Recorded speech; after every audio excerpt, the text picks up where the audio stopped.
자리에 있게 하신 우리 하나님께 박수 한번 치고 시작하겠습니다. 할렐루야. 네, 감사합니다. 오늘 본문의 말씀을 가지고 예수님은 왜 인생의 해답인가 라고 하는 제목으로 예비되고 준비된 말씀을 통해서 은혜를 나누고자 합니다. 여기 앉아있는 우리 모두는 궁극적으로 우리 인생의 해답은 역시 우리 하나님께 있다. 우리 인생이 아무리 발버둥 치고 애를 쓰고 노력을 해도 우리 스스로가 우리 인생의 문제를 해결할 수 있는 존재가 아니라 아무리 우리가 모든 지식들을 동원하고 모든 기술들을 동원하더라도 결국 우리 인생의 궁극적인 문제는 우리 인간 스스로가 풀 수가 없구나. 그래서 궁극적으로 우리 인생의 모든 문제는 오직 하나님께서 풀어주시고 오직 우리 주님께서 우리 인생의 궁극적인 인생의 해답이다 라고 하는 사실을 믿고 있는 그런 자들이심을 믿습니다. 오직 우리 하나님이, 오직 우리 주님이 내 인생의 해답이심을 믿으시면 우리 아멘으로 화답하시죠? 할렐루야. 하나님은 우리 인생의 해답이시고 우리 예수 그리스도가 우리의 인생의 해답인 줄로 믿습니다. 왜냐하면 하나님은 천지 만물을 창조하셨고 그분은 우리 모든 피조물들을 제조하신 창조하신 분이기 때문에 그렇습니다. 여러분이 가지고 계신 폰이 만약에 고장이 나면 그 폰을 어디로 가져갑니까? 그 폰을 만든 제조사에게 들고 가죠. 그 제조사의 수리센터에 들고 가서 그 폰을 고쳐달라고 의뢰를 합니다. 결국 우리 인생에 문제가 생기고 내 삶에 어떤 하자가 발생하게 되면 결국 우리 인생의 모든 문제들 그리고 내 삶의 하자들은 우리를 지으시고 나를 지으신 하나님께로 가야 나를 고칠 수가 있고 우리들을 고칠 수가 있는 줄로 믿습니다. 누가 있어서 나를 고칠 수가 있고 누가 있어서 우리들을 고칠 수가 있겠습니까? 나를 지으신 분 아니겠습니까? 우리들을 지으신 분이 우리들을 고치고 나를 지으신 분이 나를 고치지 않겠습니까? 그러므로 오늘 이 자리는 우리에게 무엇인가 고쳐야 될 부분이 있다면 하나님은 고쳐주실 줄로 믿습니다. 부족한 부분이 있으면 하나님은 채워주시고 채워주시되 더 풍성하게 채워주시는 그런 은혜의 자리가 되어질 줄로 믿습니다. 오늘 우리에게 주어진 이 본문 말씀 속에 보면 나를 지으시고 우리들을 지으시고 만드신 하나님께서 우리에게 바라시고 원하시는 또 믿기를 원하시는 세 가지의 강력한 원칙이 오늘 말씀 속에 담겨져 있습니다. 우리 성도들이 살아가면서 곰곰이 생각해 보면 많은 것들이 필요합니다만은 그러나 성경에서는 우리에게 크게 세 가지 정도의 꼭 필요한 것들, 필수적인 조건들을 이야기를 하고 있다. 이렇게 말씀을 드릴 수가 있습니다. 첫 번째는 생명이고 두 번째는 사랑이고 세 번째는 그 모든 것들을 행할 수 있는 능력이다, 힘이다. 이렇게 말씀을 드릴 수가 있습니다. 우리가 아무리 잘나고 아무리 우리가 세상 가운데 출세를 했다 할지라도 내 안에 이 세 가지 중에 무언가 하나가 빠져 있다면 그것은 문제가 있는 존재입니다. 하나님께 나아가서 고장난 나의 모습을, 우리의 모습들을 수리해야 될 고장난 폰과도 같은 것입니다. 어떻습니까? 우리의 생명에 문제가 있다고 생각되십니까? 아니면 여러분 사랑이라고 하는 그 삶의 모습에 문제가 있다고 생각되십니까? 아니면은 하나님의 거룩한 성도로서 이 땅에서 능력 있는 삶을 살아가는데 문제가 있다고 생각이 들어지십니까? 하나님은 사랑의 원천이시요, 생명의 원천이시요, 능력의 원천이십니다. 오늘 본문은 특별히 이 세 가지 원천에 대해서 강력하게 선포하고 있고, 사도 바울은 모든 족속들에게, 하나님의 거룩한 백성들에게 이러한 능력들, 이러한 모습들이 충만하게 자리 잡을 수 있기를 간절히 기도하고 있습니다. 이러한 기도문을 지금 바울은 에베소 교회에다가 편지를 쓰고 있는데, 비단 에베소 교회의 성도들에게만 국한되어진 것이 아니라 하나님을 신뢰하고 의지하는 모든 족속들에게 이러한 능력과 이러한 은혜가 충만하기를 바란다라고 하는 간절한 기도가, 또 간절한 기도문이 오늘 우리가 읽은 본문의 말씀이라고 할 수가 있습니다. 그러므로 오늘 본문 속에는 세 가지의 원천이 들어있다. 첫 번째는 생명의 원천이 되시는 예수님에 대해서 말씀하고 있습니다. 생명의 원천이 되시는 예수님. 원천이라고 하는 것은 기원이고, 원천이라고 하는 것은 뿌리와도 같은 것입니다. 우리가 지금 여러분 가정에서 마시는 이 물들도 따지고 보면 원천이 있고, 그 원천에서 흘러나와야만이 우리는 가정에서나 혹은 어디에서나 우리가 원하는 물들을 마실 수가 있는 것입니다. 이 물을 만들어내고 이 물을 흘려보내는 원천의 그 원천 지점이 사라지고 나면 어떠한 열매도 어떠한 물도 우리는 얻을 수가 없는 것이죠. 그 원천이라고 하는 것은 그렇게 중요한 것입니다. 우리가 생명의 원천이라고 이야기를 할 때, 오늘 여기 있는 저와 여러분들 겉으로 보이는 이 생명이 전부인가 하는 것이죠. 그런데 오늘 성경에서 말하고 싶은 생명이라고 하는 것은 다름이 아니라 눈에 보이는 우리 육신적 생명이 아니라, 물론 여기까지 포함하는 가장 중요한 생명에 대해서 이야기를 하고자 하는 것이죠. 그것은 다름이 아니라 우리 속사람을 이야기하는 것입니다. 한번 따라하십시다. 속사람. 이 속사람이라고 하는 이 단어는 에소 안스로포스라고 하는 뜻입니다.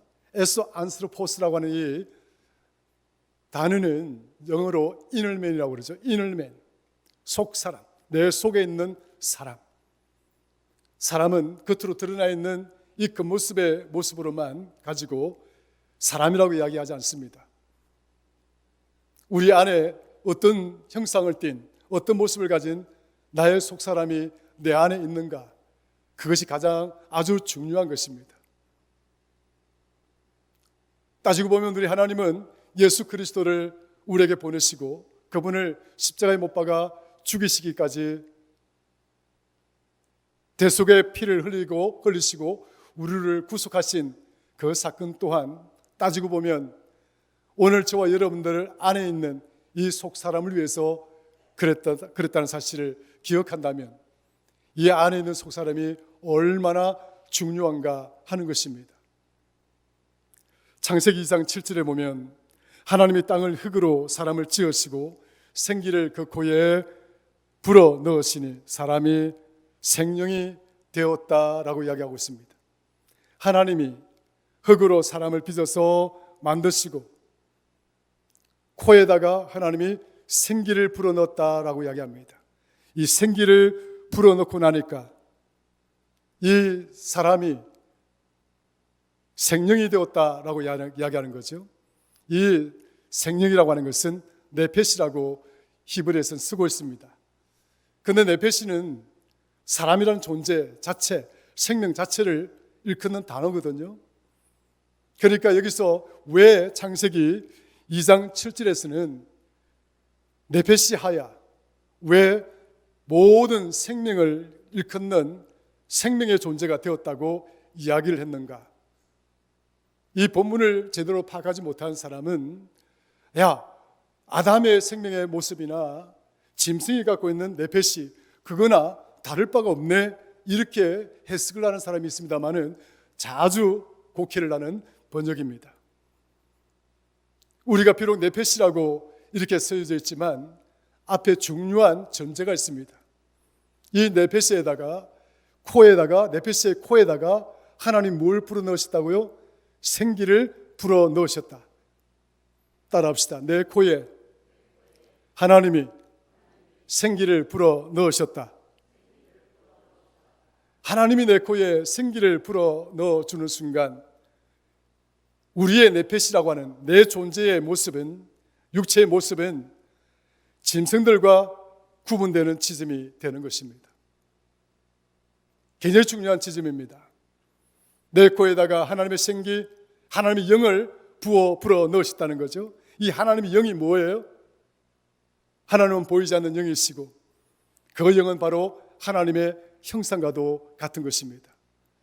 다시 말하면 하나님이 내 코에다가 하나님의 형상, 하나님의 영을 불어넣어주는 그 순간 우리의 모습은 네페시, 짐승들의 생명이나 하나님 없는 사람들의 모습, 생명이나 여기 앉아있는 저와 여러분들 생명의 모습들이 똑같은 네페시의 모습으로 존재하는지 모르겠으나 우리는 뭐예요? 하나님의 영이 내 안에 들어와 있는 네페시요. 교회 밖에 있는 사람들, 아직 예수 그리스도를 알지 못하는, 믿지 못하는 사람은 하나님의 영이 없는 네페시다, 이렇게 되는 것이죠. 그러니까 네페시다라고 하는 이 단어 하나 가지고 똑같은 생명이라고 번역하거나 해석하는 이단들이 있는데 잘못된 해석입니다. 거기는 반드시 앞에 전제가 있습니다. 하나님의 영을 내 코에다가 불어넣는 순간, 그래서 우리 번역에, 개역성의 번역에 그냥 생명이라고 이야기하지 아니하고 생명이 되었다라고 이렇게 번역했던 이유가 따로 있는 거예요. 번역이 잘못된 게 아니에요. 여기는 그 차이점이 있기 때문에 이렇게 번역할 수밖에 없었던 거예요. 그러므로 오늘 여기 있는 저와 여러분들은 하나님의 영이 있는, 하나님의 속사람이 우리 안에 존재하는 그런 거룩한 성도임을 믿으시기를 주의 이름으로 축원합니다. 여기 있는 저와 여러분들 중에 혹여나 어떤 한 분이 내 속사람이 죽어 있거나 내 안에 속사람이 없다고 한다면 이 심각한 문제이죠. 하나님의 영이 내 안에서 떠난 것이고 하나님의 형상이 내 안에 없는 것이고 하나님의 형상이 혹여 내 안에서 깨어지거나 하나님의 형상이 없어진, 사라진 그냥 그 모습만 네페시의 모습으로, 생명의 모습으로 살아가고 있는 것이죠. 얼마나 중요한 것입니까? 그래서 고린도후서 5장 17절에 그런즉 예수 그리스도 안에 있는 모든 존재들을 걸어서 새로운 피조물이다라고 이야기를 하고 있습니다. 한번 따라합시다. 새로운 피조물. 예수 그리스도를 믿지 않았을 때는 모든 사람들이 네페시이긴 하나 그 안에 하나님의 영이 없는 네페시가 되었다는 것이죠. 아담과 이브가 에덴 동산에 하나님의 약속을 깨뜨리고 언약을 깨뜨리고 그 법을 깨뜨림으로써 하나님의 영이 들어가 있는 이 영적 네페시가 타락한 네페시가 되고 말았던 거죠. 그 타락한 네페시 안에는 하나님의 영이 있을까요, 없을까요? 하나님의 영이 없는 거예요. 하나님의 형상이 있을까요, 없을까요? 하나님의 형상이 없는 거예요. 그러면 하나님의 형상이 내 안에 어떻게 자리 잡고 내 안에 어떻게 하면 내 안에 있는 속사람이 다시 살아날 수 있을까? 고린도후서에서 말하기를 너희가 그리스도 안에 있을 때, 우리가 주님 안에 있을 때 우리가 타락한 네페시가 아니라 새로운 피조물로 하나님 영이 자리 잡은 새로운 영적 존재의 네페시로 변화되었다라고 이야기하고 있는 거죠. 이 존재를 새로운 피조물이다라고 이야기를 하고 있는 겁니다. 한번 따라합시다. 새로운 피조물. 할렐루야.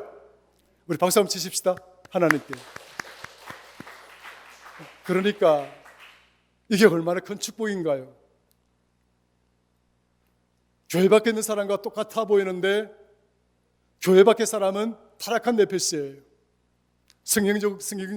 성경의 기준에 따르면 여기 안에 있는 우리 모두는 뭐예요? 새로운 피조물이에요. 하나님의 속 사람이 우리 안에 살아가고 있는 거예요. 교회 밖의 사람은 이 안에 속 사람이 있습니까? 없습니까? 속 사람이 없는 거예요. 죽은 거예요. 그러니까 생명의 원천이 어디로부터 와야 되겠습니까? 속 사람이 살아야 되겠습니까? 그 사람이 살아야 되겠습니까? 그 사람은 살아도 80년이요. 그 사람은 살아도 오래 살면 100년밖에 살아가지 못합니다. 결국 진정으로 살아야 될 것은 내 그 사람이 아니라 내 속 사람이 살아야 하는 것입니다. 그래서 예수 그리스도의 십자가의 사건이 그렇게 중요한 겁니다. 나를 살게 한 이 엄청난 이 십자가의 사건이 큰 의미를 가지는 것은 내 그 사람을 살게 했다는 데 있는 것이 아니라 내 안에 있는 속 사람을 살아나게 했다라고 하는 것에 있는 것이죠. 내 안에 있는 속 사람이 살아나야 비로소 우리는 하나님의 자녀가 되는 것이고 우리는 하나님의 백성이 되어지는 것입니다. 오늘 저와 여러분 모두는 하나님의 자녀임을 믿으시기를 주의 이름으로 축원합니다. 그리스도를 믿는 자들, 예수 그리스도 안에 있는 자들, 이런 자들을 일컬어서 속 사람이 살아있는 자, 생명이 있는 자라고 말을 하는 것입니다. 이 생명이 어디로 오는 것일까요? 이 생명의 원천이 어디에 있는 것인가요? 예수 그리스도로부터 이 생명이 우리에게 오는 것입니다. 얼마나 중요한 것입니까?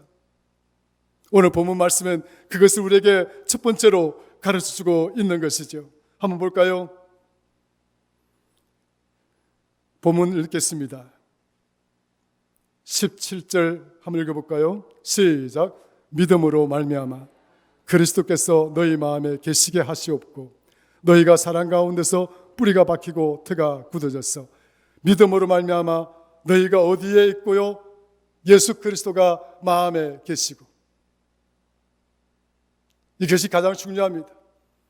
생명의 원천이시고 생명의 기원이 되시는 예수 그리스도가 내 안에 있거나 우리가 주님 안에 있을 때에 비로소 내가 내 속의 사람이 살았구나, 내가 비로소 영적인 존재가 되었구나 고백할 수가 있는 것입니다. 이런 은혜를 주신 하나님이 얼마나 고맙고 이런 축복을 허락하신 하나님이 얼마나 고맙습니까? 골로새서 2장 9절을 보니까 예수님은 하나님의 모든 신성한 것들이 충만한 모습으로 육체 가운데 거하더라, 이렇게 정리를 하고 있습니다. 하나님의 신성한 모습에 온전하고 충만한 모습이 그 몸속에 거하더라. 하나님의 신성한 모습이 그분이 우리 안에 있는 거예요. 하나님의 신성한 모습을 온전히 갖추고 충만하게 갖추신 그분이 우리 안에 계신 거예요. 내 안에 계신 거예요. 우리 교회 안에 계신 거예요. 성도 여러분, 여러분 가정에 이처럼 생명의 원천 되시는 근원이 되시는 예수 그리스도가 여러분 가정에 함께 하기를 주의 이름으로 축원합니다. 여러분 가정이 그리스도 안에 있기를 주의 이름으로 축원합니다. 여러분 자녀들이 그리스도 안에 있고 우리 주님이 여러분 자녀 안에 있기를 주의 이름으로 축원합니다. 바울은 교회에게 편지하기를 이런 예수 그리스도가 교회 안에 우리의 생명의 근원 되시고 원천 되시는 예수 그리스도가 교회 안에 성도 안에 있기를 간절히 바라고 원한다, 그런 기도를 지금 하고 있는 것입니다. 바라기는 오늘 말씀을 통해서 우리 모두가 생명의 원천 되시는 예수 그리스도가 내 안에 있거나 우리 모두가 그리스도 안에 있는 그런 축복의 시간이 되기를 주의 이름으로 축원합니다. 두 번째로 보면 우리에게 사랑의 원천이 되시는 예수 그리스도를 가르쳐주고 있습니다. 따라하십시다. 사랑의 원천이 되시는 예수님. 네, 사랑의 원천이 되신 하나님입니다. 성도는 삶의 원리는 사랑이다라고 성경은 가르치고 있습니다. 뿐만 아니라 하나님은 사랑이시다라고 이야기하십니다. 요한일서 4장 8절 God is love. 아주 단순 명료하죠. 성경은 이렇게 많은 내용들로 하나님을 설명하려고 하고 하나님의 역사를 기술하려고 하고 하나님을 어떻게 하면 설명할 수 있을까 고민하면서 하나님이 우리에게 주신 말씀인데, 그런데 하나님은 한 단순한 문장으로 하나님을 설명합니다. God is love. 하나님은 사랑이다. 내 안에 있는 속사람이 이 도대체 어떤 분인가 정리를 하면 Jesus is love. 예수 그리스도는 사랑이다. 내 안에 있는 예수 그리스도, 나의 속사람을 있게 하신 예수 그리스도를 한마디로 정리하면 그분은 사랑이시다. 십자가는 그저 우리에게 주어진 것이 아닙니다. 내 안에 속사람을 있게 하신 예수 그리스도가 그 십자가를 지심으로 우리에게 주어진 것인데, 그 십자가를 진다는 것이 뭘 의미하는 겁니까? 모든 것을 버리는 것입니다. 모든 것들을 나를 위해서 내어주는 삶입니다. 성경은 이것을 사랑의 진정한 모습이라고 가르치고 있습니다. 친구를 위하여 자기 목숨을 버리는 것, 자신을 향하여 저주하고 정오하고 미워하는 사람들을 위해서 오른밤을 내밀고 왼밤을 내미는 그 사랑,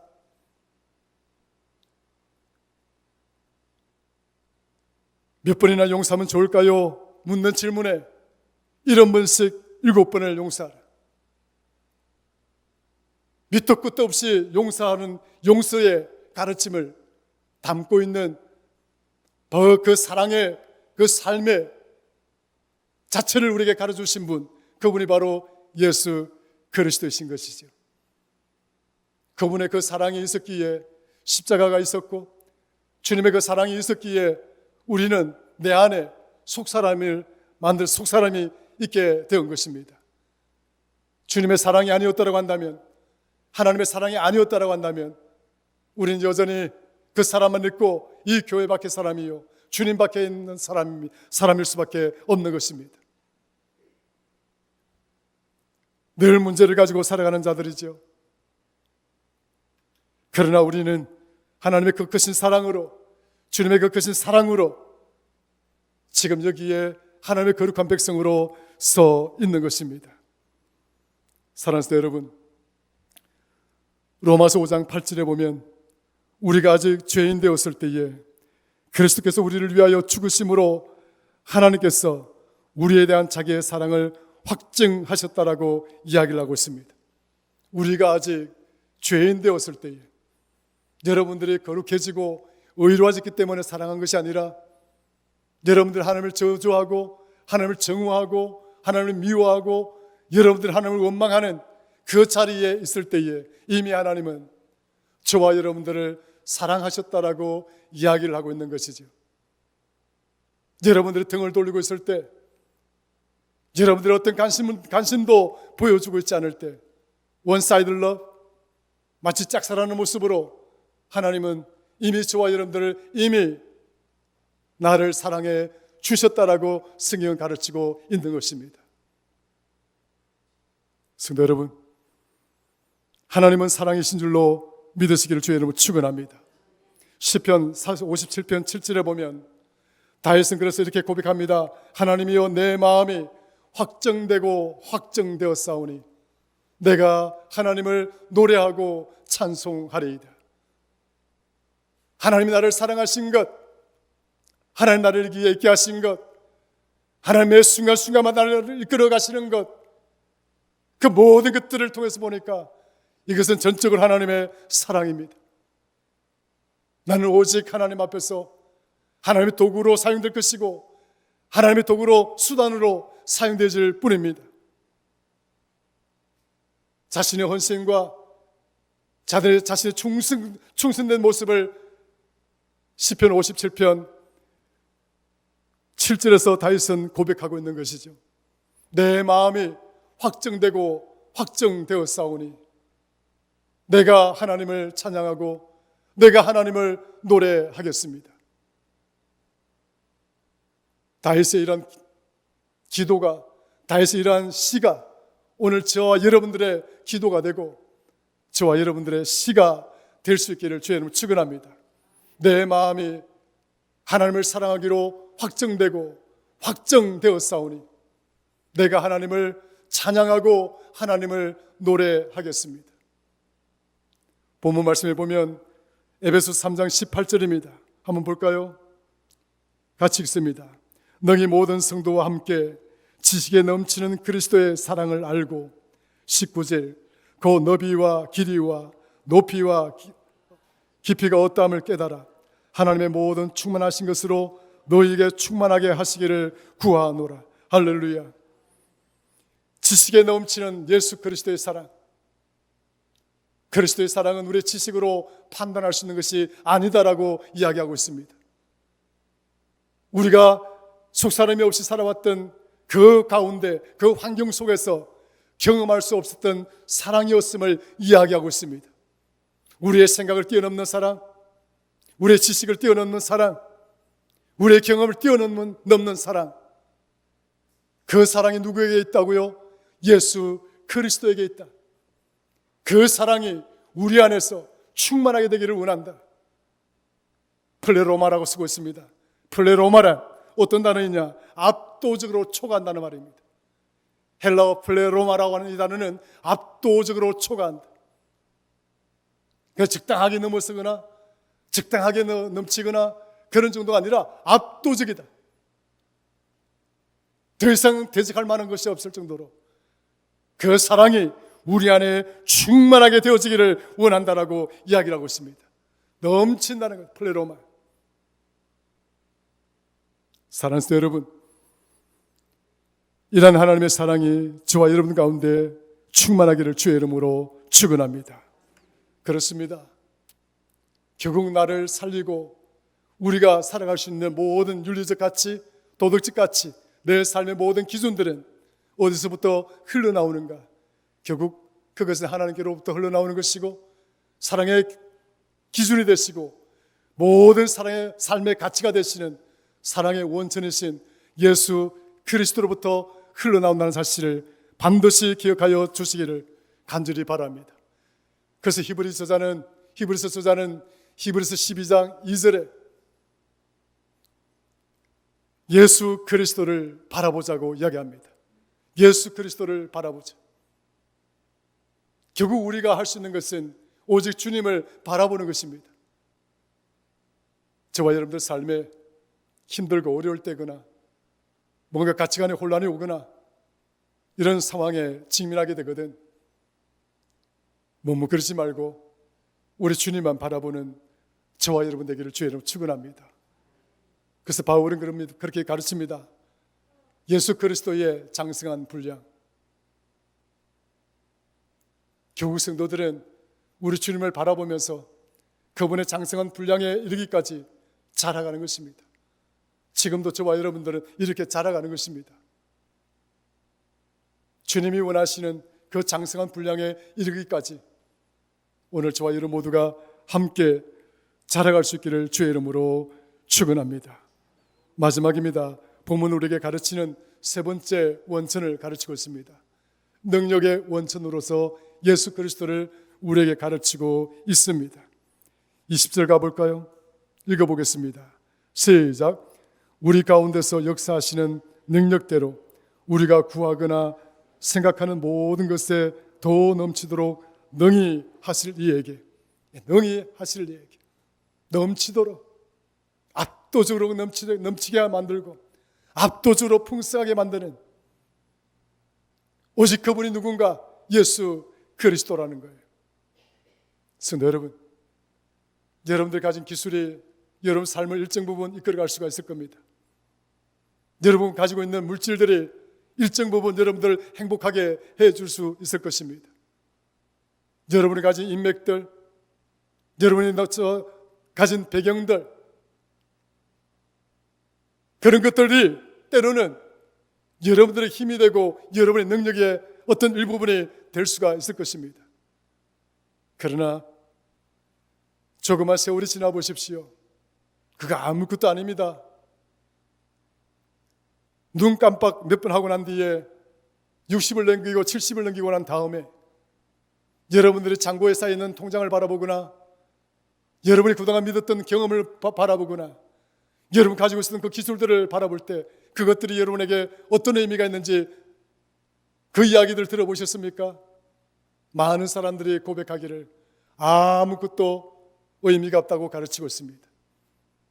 건강이 최고다. 많은들 무엇합니까? 밥 한 술 뜨지 못하는 인생이라고 한다면 그 인생이 무슨 재미가 있겠습니까? 기술이 아무리 많으면 못합니까? 문 밖을 나서지 못하는 다리가 없는데, 그 힘이 없는데 그걸 의지하고 살아가십니까? 잠깐 있다가 사라질 그거 붙들고 그게 목을 메고 살아가는 존재들입니까? 성도 여러분, 우리를 영원히 살게 만드는 힘과 능력은 오직 하나님께 있고 오직 주님께 있는 것임을 믿으시기를 주의 이름으로 축원합니다. 그렇기 때문에 우리는 주님 안에 있을 때 우리 인생을 이겨낼 수가 있고, 우리가 주님 안에 있을 때 우리 인생의 무력함과 나약함과 그 연약함들, 어찌할 수 없는 그 모든 것까지 우리는 이길 수가 있는 것입니다.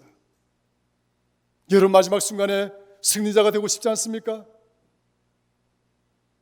창고에 쌓이는 그 수많은 돈을 바라보면서 한숨을 짓는 인생이 아니라 오히려 창고에 아무것도 없을지라도 나는 확정하고 확정하여 싸우니 내 하나님을 노래하고 찬양할 것이다라고 하는 그 노래를 부를 수 있는 그런 인생이 되고 싶지 않습니까? 무엇이 나를 그렇게 가능하게 할 것인가? 그것은 하나님께로 오는 힘과 능력이라는 사실입니다. 그 힘으로 사는 것이고 그 능력으로 사는 것이고 우리는 그렇게 승리자가 될 수가 있는 것입니다. 바울은 이 힘들을 위해서, 이 엄청난 원천들을 위해서, 지금 교회를 위해서, 모든 족속들을 위해서 기도하고 있는 것이죠. 여기 있는 저와 여러분들을 위해서도 그렇습니다. 우리 안에 생명의 원천이 있고 사랑의 원천이 있고 능력의 원천이 있다는 사실을 믿고 확신하고 그렇게 택함받은 거룩하고 특별한 존재들로서 당당하게 세상을 이기고 승리하는 복된 성도들, 거룩한 성도들이 다 되시기를 주의 이름으로 축원합니다. 하나님 아버지 고맙고 감사합니다. 이렇게 아름답고 복된 날 귀한 말씀을 주신 것 감사합니다. 말씀 속에 우리에게 들려주신 이 귀한 말씀들을 가슴에 품고 늘 승리하며 살아가기에 부족함이 없는 복된 성도들이 되게 하여 주옵소서. 예수님의 이름으로 기도드리옵나이다. 아멘.